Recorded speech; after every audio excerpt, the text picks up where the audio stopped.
Hey guys, it's Mena. I'm kind of bored right now and taking a little knitting break, so I'm going to read you guys the Frog Prince.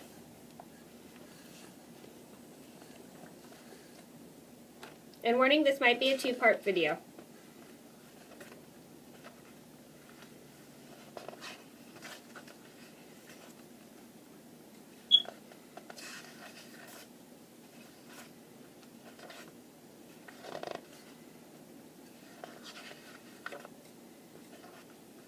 Sorry, I'm trying to find the story. It's like, oh no, that's a little more. Oh, here it is, the Frog Prince. The Frog Prince. One fine evening, the young princess sat by the side of a cool spring of water. She had a golden ball in her hand, and she amused herself by tossing it into the air and catching it as it fell. Excuse me. After a time, she threw it up so high that when she stretched out her hands to catch it, the ball bounded away and rolled along till it last fell into the spring. The princess looked into the spring, but it was so deep that she could not see the bottom of it. Then she began to cry and said, "Alas, if I could only get my ball again, I would give all my fine clothes and jewels and everything that I have in the world."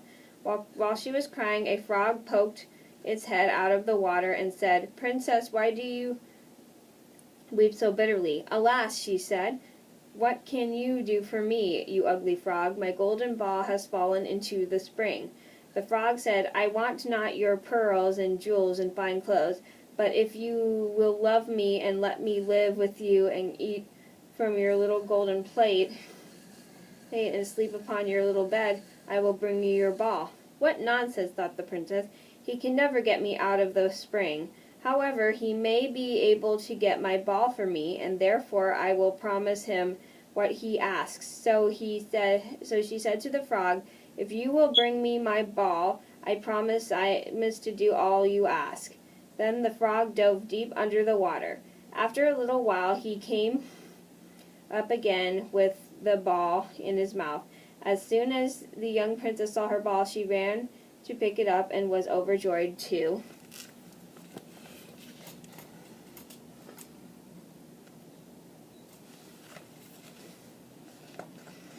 have it in her hand again, that she never even thought of the frog, but ran home with the ball as fast as she could.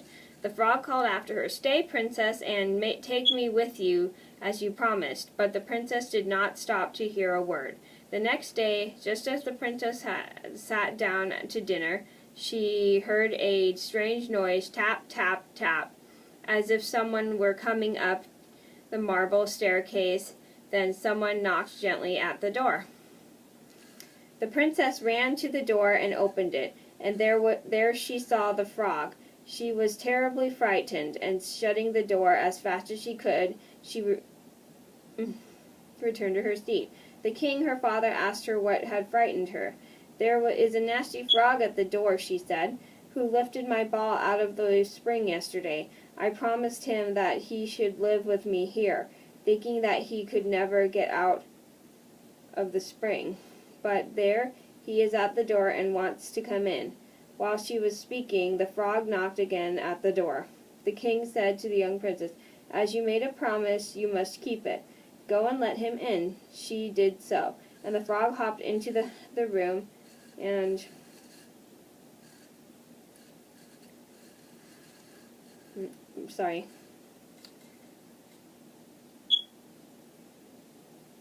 And the frog hopped into the room and came up close to the table. Sorry, I forgot where I was.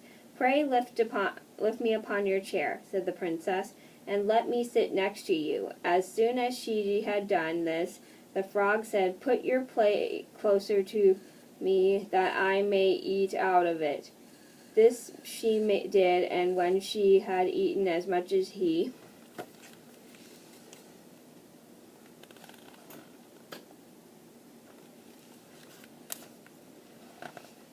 could, he said, "Now I am tired. Carry me upstairs and put me into your little bed."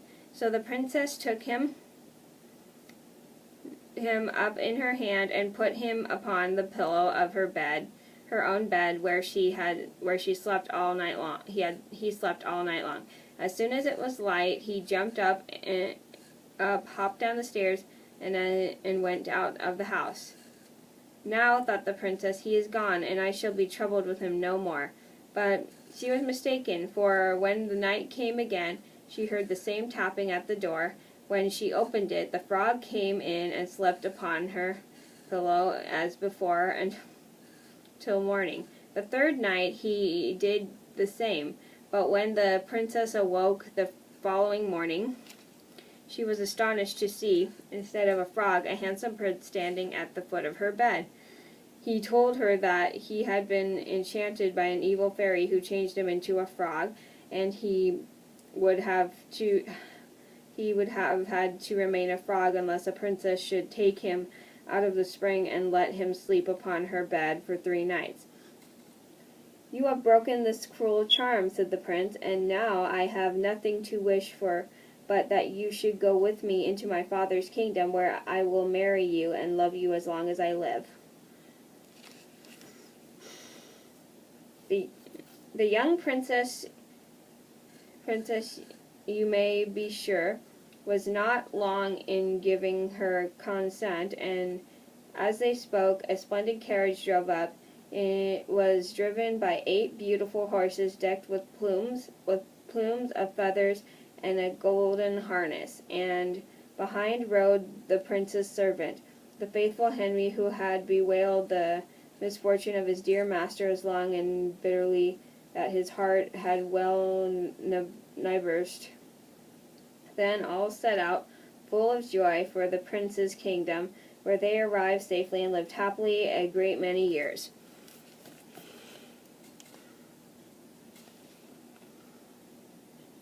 Wow, that went by quicker than I expected. Okay, that was me reading The Frog Prince. I hope you guys enjoyed the video. Thank you so much for watching, and I'll see you in another video soon.